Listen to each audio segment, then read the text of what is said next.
Welcome to the Stormsurf video surf forecast for the week starting Sunday, August 7th.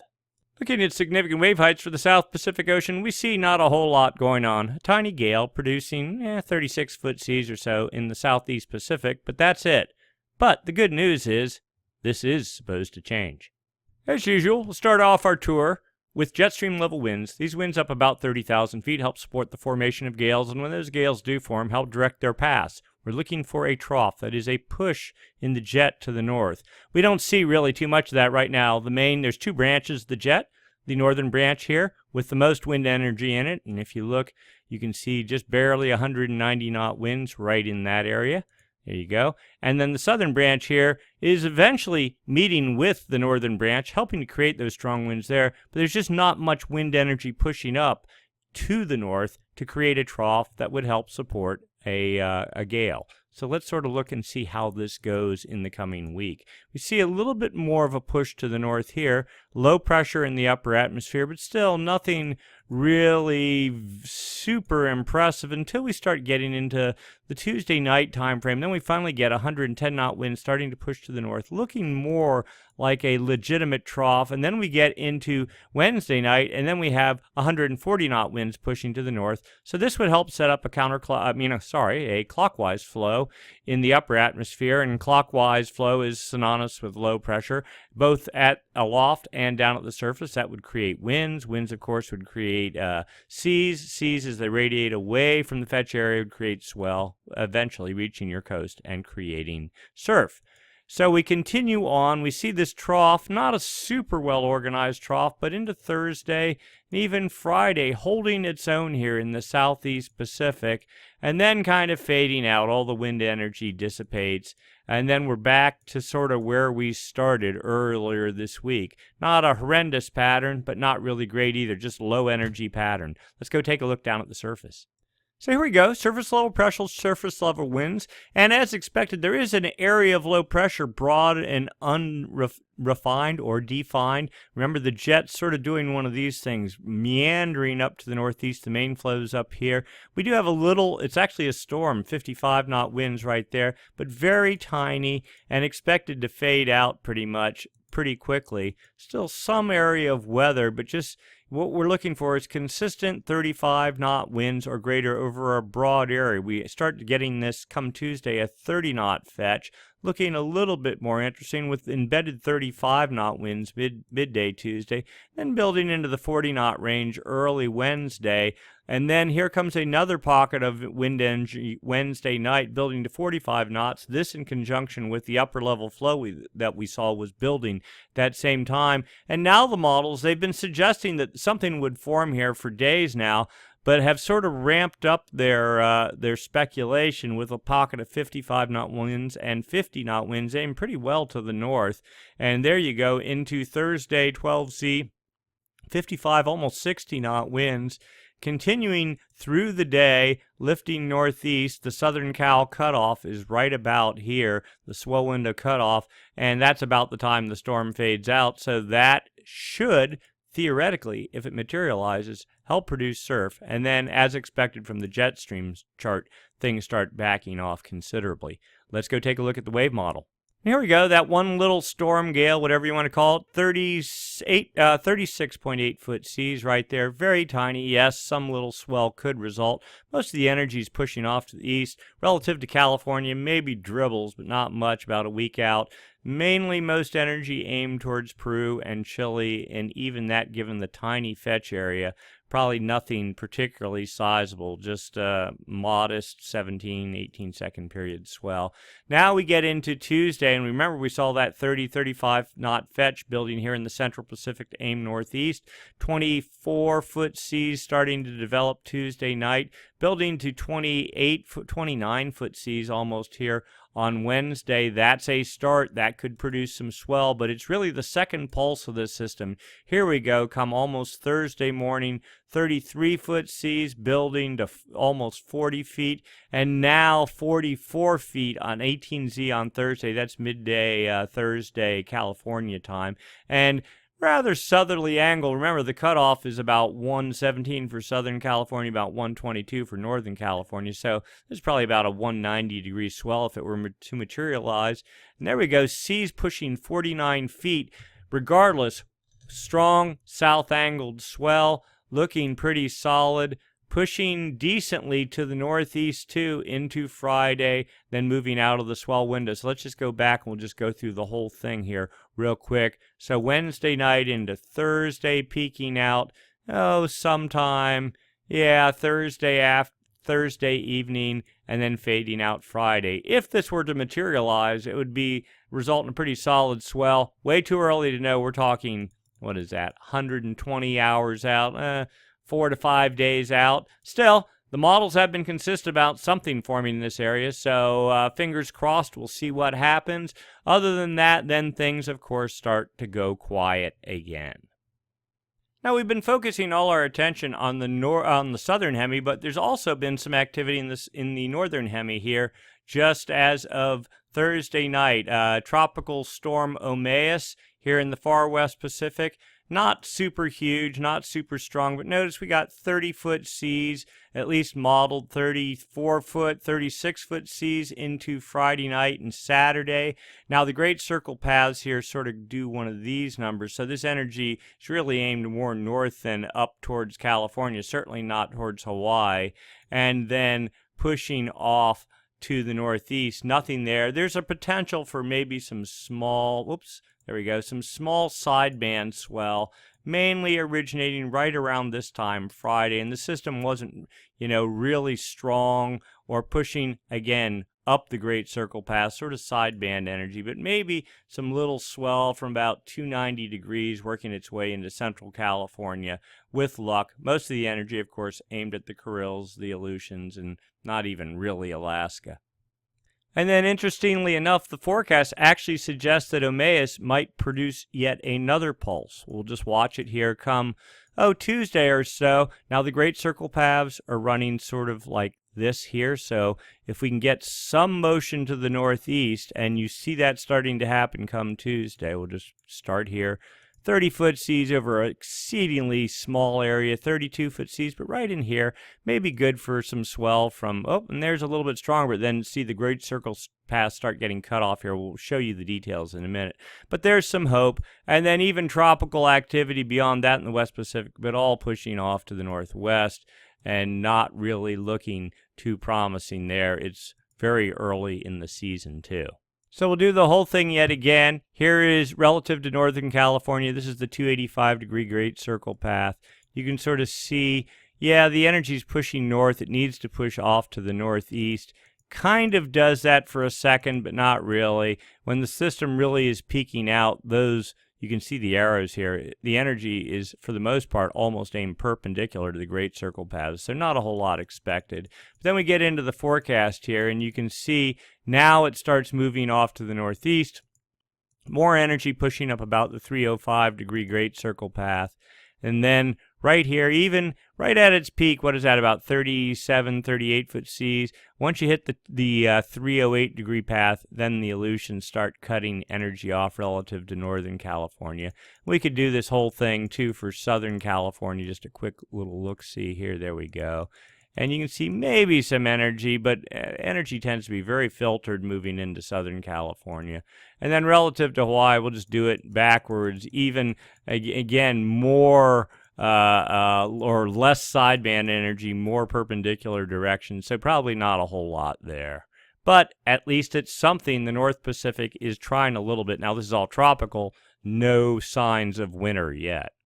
So that's for the next week. Let's take a look and see what's going on with La Nina and see what the effects might be long-term, like deeper into the winter time frame. First off, we like to look at winds in the Kelvin wave generation area. That's roughly from the date line. Here we go. Right here, out to about 135 west, 5 degrees north and south of the equator. You draw a box right there. And you can see east winds at the surface, this per the TAO buoy array. Hard buoys on the ocean surface, you can't really argue with that. East winds over the entire equatorial Pacific. What you really want is dead winds or neutral winds. So these east winds are actually manifesting themselves as easterly anomalies. That's pretty typical of the inactive phase of the MJO and pretty typical of La Nina. For right now, we'll say these winds are related to the inactive phase of the MJO, much less La Nina, because these winds have been pretty much calm here all summer long, even though La Nina is building. And in the heart of where all the cool water associated with La Nina is, you see pretty much a neutral wind pattern. Next we go, the same thing, looking back just the past 5 days. Here, right here is the Kelvin wave generation area, right in that little box here. We're looking for orange or yellow anomalies. Blue colors are easterly anomalies. And you sort of look down here and you don't see any sign of westerly anomalies. That's at least suggestive of the inactive phase of the MJO. Then here's the same sort of chart, but this is the whole planet. The Kelvin wave generation area, here's the date line running down here. So about roughly between these two major ticks here, going down back in time. Whole month of July, you see these blue colors. That's easterly anomalies. That's pretty typical of the inactive phase of the MJO. And the forecast for the next week, so it's about peaked out right now. Over the next week, winds are supposed to die, and as we get into the latter part, maybe next weekend or so, we see some westerly anomalies forecast per the GFS model starting to creep into the forecast. That would suggest the dissipation of the inactive phase, or the eastward movement of the inactive phase into Central America, and perhaps the westward propagation, or the eastward propagation, from the west of the active phase of the MJO. The active phase, of course, is what helps to feed the jet stream and helps support storm development, somewhat in the summer, more so in the winter in the Gulf of Alaska.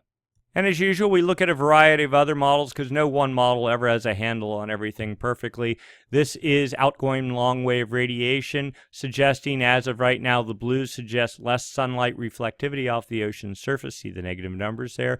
That suggests more cloud cover. That suggests the active phase of the MJO. Oranges are the inactive phase, more sunlight reflectivity, high pressure. So as we sort of surmise from looking at previous chart, the inactive phase is pushing off to the east. The active phase is moving from the Indian Ocean into the West Pacific. The statistic model suggests that the active phase 2 weeks out is supposed to dissipate, but the GEFS model suggests, if anything, the active phase is supposed to build a little bit. This is exactly what we want, certainly for feeding both the north and southern hemisphere jet streams, and trying to eke out something that would help support swell development.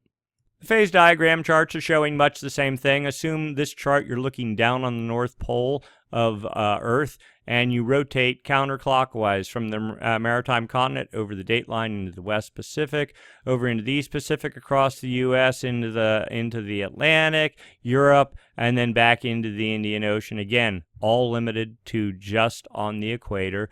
This is where the active phase of the MJO is right now per the ECMF model right there. And it is very weak. If you're in this circle, it's exceedingly weak or almost non-existent. So we're just one step out of that. And it's near the maritime continent. But the ECMF says getting stronger. If you're out here in about the mid-range, that's pretty solid, strong 2 weeks out. The GEFS suggests something similar, but then sort of a retrograding back to the west. That's not quite normal. And let's take a look at one other model. And then finally, the CFS version 2 model. This is where we are currently. This is past history. The Kelvin wave generation area runs roughly right down the middle of the chart, but past history is at the bottom. And as you can see, the blues suggest easterly anomalies. In fact, we'll just do this. There's the inactive phase of the MJO moving from west to east. It is pretty much in the heart of the Kelvin wave generation area, but starting to fade out. The active phase, these solid contours, is developing in the west, forecast to move to the east, but again into the latter half of August. But notice easterly anomalies holding here in, well, where's the date line? Let's just go take a look. There's the date line's right there, right down the middle of the picture. So what we're seeing here is this model, much more moderate, suggesting easterly anomalies holding even though we have a weak active phase. Then you get into September, a weak inactive phase, no real difference. Westerly anomalies weak, confined to the far west Pacific. And then once we get into mid-September, a slightly stronger active phase, but not a whole lot. This is pretty typical of La Nina, is it tends to mute the active phase and accentuate the inactive phase of the MJO, which basically provides the tendency for more high pressure in the North Pacific and less support for low pressure. This is typical after El Nino, and we've had 2 years of El Nino, so this is not surprising, but not particularly strong. If it was a strong La Nina, you'd see blues over a much larger expanse and much deeper in color. Next, we take a look subsurface, temperature-wise, ocean temperatures, West Pacific here, East Pacific here. This per the TAO buoy arrays. Here's the actual anchors on the buoys. It's just 2 degrees north or south of the equator across the entire Pacific. Looking at the profile of water temperatures, you can see warm water pooled up here in the west, cooler water here in the east. That's typical of La Nina. Last year, the balance of warm water was over in here somewhere, but it's all been blown back to the west. This is the typical reaction post El Nino. Here we look at anomalies, differences in normal for this time of year. We see again warm water, slightly warmer, not particularly cooking in the West Pacific. Little finger trying to get going here in the East Pacific, but mainly in the region where you'd have Kelvin waves if it was El Nino. That is downwelling warm water moving and being transported to the east. We see none of that. Instead, we see a cold water tongue here. This is classic La Nina. Maybe not super strong. In fact, this pool was much warmer a month ago or so. It's actually backed off a little bit, but it isn't going anywhere either, so don't get your hopes up. It's going to take the ocean 2 to 3 years to probably recharge itself. And the high-res view shows basically the same thing, but less warm water off here, off Ecuador and the Galapagos Islands. Again, atypical La Nina setup. But do not despair completely. So this is upper ocean heat anomalies. Total, latent heat energy in the ocean. Of course, the heat in the ocean is what helps fuel clouds and storminess above it. Last year we saw cool water, September this time last year, cool water in the West Pacific, warm water in the East Pacific, Kelvin wave. This was like, number 4, number 5, and number 6 into February this year. And then you see the onset of La Nina, cool water rushing to the east. But the neat thing about this picture is notice there's a big push, but starting sometime around late July, some of the wind has been taken out of this La Nina. By not wind, I mean figurative wind. The energy seems to be slacking off. Yes, it's all cool here, but it's not markedly cool and doesn't seem to be building too much either. It's sort of like someone pulled the plug on La Nina. So next we take a look at actual anomalies, ocean surface temperature anomalies. Now, typically, La Nina gets a lot of its energy when it's really raging. Cool water sets up here off Peru, driven by high pressure here off of Peru, the South Pacific High, if you want to call it that, and it drives trades just howling along this way and then along the equator. That creates upwelling and cooler waters. Now, waters aren't so cool here along Peru and even Ecuador to the Galapagos. I mean, a little bit of a cool patch there, but certainly cool here. What is that, about a degree or so? What are the blues, the darker blues? A degree and a half in pockets here out to a point south of Hawaii and then some. So certainly a La Nina pattern is in place, but there's a lot of this warmer than normal water still hanging around. It's steadily eroding back from the equator, both north and south, suggesting La Nina is trying to get a foothold, displacing the warmer water, but not completely yet. Next chart here is also the trend for the past 7 days, and you see this sort of pulsy trend between cool pockets and warm pockets, though the warm pockets have gotten a little bit better foothold as of late by the past week or two, something like that. Similar to that other chart that we've seen, that La Nina sort of has lost some of its edge the past weeks, but it tends, just like El Nino, it pulses, it comes and goes, sort of depending what the MJO is doing. The MJO, for the most part, has been very weak, and so that's not fueling La Nina, and so that might be a good thing, but my guess is when we get into the fall, it'll pulse again. Also, we look over here off of Africa for the presence of for the presence of cool pockets coming off here. Sometimes you get a mirror sort of flow of what's going on in the Pacific, and it then sort of suggests what's to come in the Pacific, but really nothing too extraordinary going on, kind of a weak pattern. Then finally the overview, and you can see clearly not warmer than normal here. So the Nino 3.4 region right here, the main region for monitoring El Nino and La Nina, is 120 west to 170, and in the and just 5 degrees north and south of the equator. Clearly we see cool water in control there, but lots of hangover warm water from El Nino. And also notice this long expanse of warm water here. That might be synonymous with the Pacific Decadal Oscillation trying to build in, but we'll talk more about that in a second. Here's actual water temperatures in the Nino 1.2 region. That is the area tucked up there along the coast of Peru and Ecuador and the Galapagos. And here's neutral. We see slightly warmer. What is that? Half a degree above normal, but it's kind of been hit or miss. And you can see when La Nina was stronger back in June and July, temperatures were down. They've come up a little bit, but not a whole lot to get too excited about. The real picture is the Nino 3.4 region, the area to be concerned with, again, that region from 120 west to 170 west. And you can see back in May, temperatures were, they were actually much higher than this during the peak of El Nino, up to 2.2 or 2.3 degrees above normal. But you can see if you draw a line through this, you can see the trend has been steadily downward. It kind of bottomed out there in June, early July. Then it's trying to come back a little, but not really. We're down at about minus 0.7, minus 0.713. So that is, and El Nino starts if the temperatures are above half a degree, La Nina if it's below a half a degree for, a month or 2 or 3. We're clearly in some sort of weak La Nina territory. And then what happens here is water temperatures in the Nino 3.4 region affect what's going on in the atmosphere. One way to measure that is using this index called the Southern Oscillation Index, difference in pressure between Darwin, Australia, and Tahiti.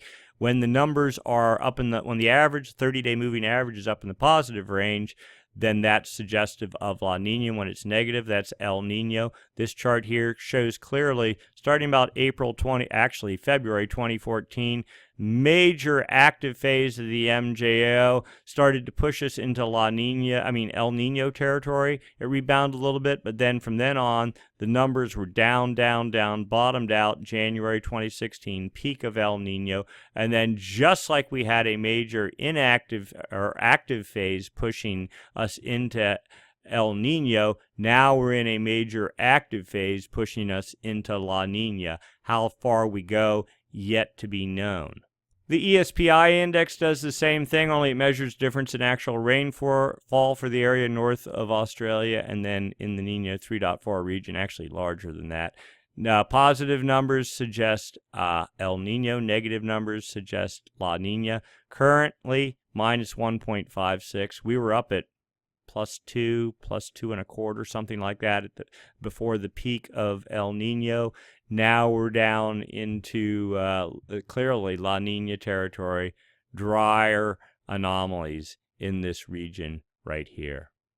The forecast for by the CFS version 2 model suggests that perhaps we're already at the peak or very close to the peak of the depth of our La Nina, which seems kind of hard to believe. We're in July, but it has kind of backed off lately.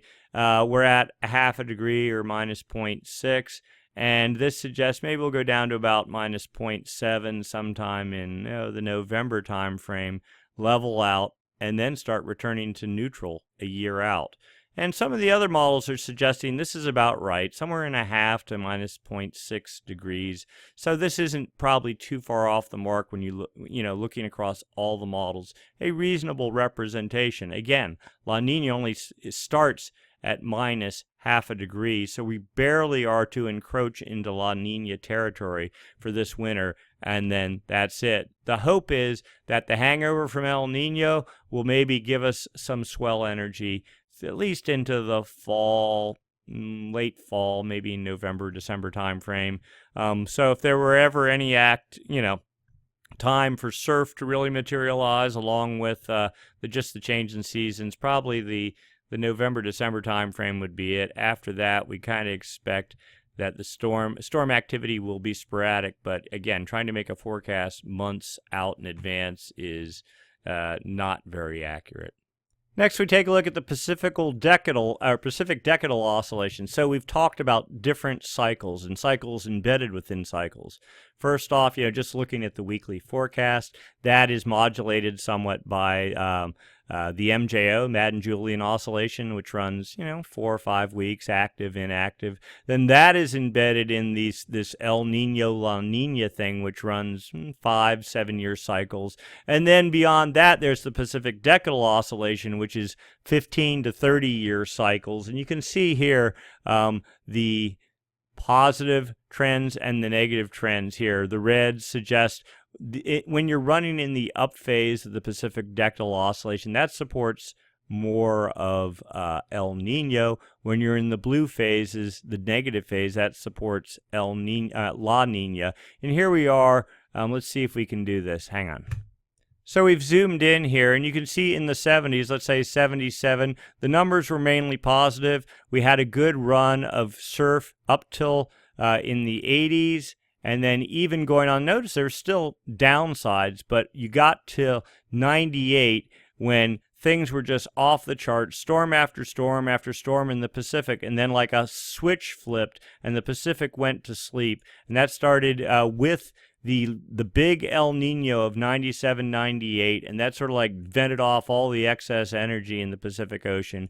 And then we went into a corrective phase, and you can see here, we had little pockets in 2003 to 2005, but for the most part, we've been in a La Nina dominated pattern until 2014 when we went back into El Nino. Now the question is this run here from 98 to 2013 is a 15-year run of negative numbers, and before that we had from 98 to what was that, 78, a 20-plus year. So 20-plus years on the positive side of the PDO, followed by 15 years on the negative side. Have we had enough of the negative phase of the Pacific decadal oscillation to now move us into the positive phase? One could argue, with the amount of latent heat energy built up in the oceans, that perhaps it is time for a global correction again, and we will go into a 15, 20, 30-year cycle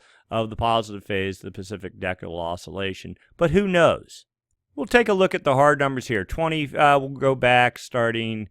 where were we? Here we go. So just looking in 2013, you can see negative numbers suggestive of the negative phase of the PDO. Then we got into 2014, and notice all of a sudden numbers started going positive, strongly so, influenced by El Nino in 2015, and into 2016, but the latest numbers from July are pretty much even. So we're kind of at a point right here going, well, where are we going to go? Clearly La Nina is influencing the numbers some. It'll probably go maybe even a little bit negative. The thought is, though, what happens next year? Will we actually go back to positive? If we do, that would be some good evidence that we're moving out of this 15-year run of the negative phase of the PDO going positive. Who knows? It's a little bit early in the game, but it's something to look forward to. So to put things in perspective, right now, not a whole lot going on in the South Pacific. A storm, fairly strong per the models today. Forecast in the Southeast Pacific later this week, Thursday time frame or so. Possible good southern hemi swell for California and stronger down into Peru and that area. Looking to the north, tropical system in the far west Pacific. Size-wise, probably not a whole lot of swell for California, a foot or something like that, 2 feet at 17 or 18 seconds, something like that. So not a little too early to start worrying about the North Pacific yet. MJO, kind of a neutral pattern, negative right now. Forecast to go to the active phase. Maybe that'll give us a little support, but it doesn't look like a strong active phase. And then beyond that, of course, La Nina for this winter. Not necessarily strong, but probably putting a damper on things a little bit. Early part of the winter would probably be the best time frame. Precipitation is unknown for California at this time, though if the center of the La Nina high pressure in the Gulf of Alaska is displaced to the west, that could set up a trough over the California coast and produce precipitation, but that is wild speculation at best. And then possibly the turn to the active phase of the PDO, still watching that, and we will continue, of course, for the next year or two. But the short of it is, not a whole lot going on, but a little bit of swell in the offing. Take what you can get, make the most of it, and hope for better in the future. So that's it for this week. We'll do it again next week, same time, same channel. Thanks for watching.